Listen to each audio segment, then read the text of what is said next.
Hello viewers, আজকে আমি রান্না করব বেগুন ভাজা। দেখুন, বেগুন ভাজা করব বলে এই যে বেগুন কেটে নিয়েছি এরকম গোল গোল করে। এরপর এতে আমি দেব লবণ। এরপর আমি বেগুনের মধ্যে লবণ দিয়ে বেগুনগুলোকে ভালো করে মেখে নেব। আর দেব একটু চিনি। চিনি মিশিয়ে ভালো করে বেগুনগুলো আমি মাখিয়ে রেখে দেব।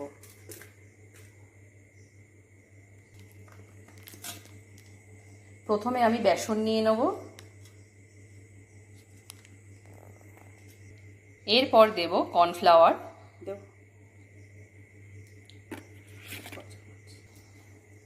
দেব পরিমাণ মতো কালো জিরে,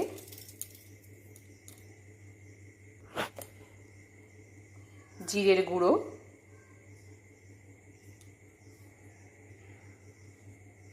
আর দেবো পরিমাণ মতো লবণ দিয়ে এরপর দেব পরিমাণ মতো জল।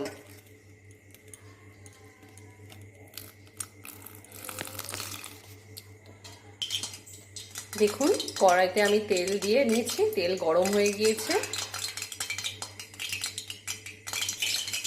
এরপর আমি একটা করে বেগুন নেব আর এই ব্যাটারে দেবো, ভালো করে দিয়ে নেব।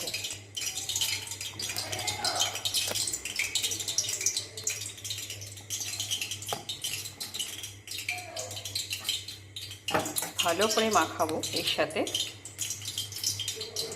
মাখিয়ে এটা আমি গরম তেলের মধ্যে ছেড়ে দেবো। দেখুন, বেগুন ভাজা আমার হয়ে গেছে। আপনারা এইভাবে বাড়িতে একবার বানিয়ে দেখবেন, বেগুন ভাজা খেতে খুব ভালো লাগে।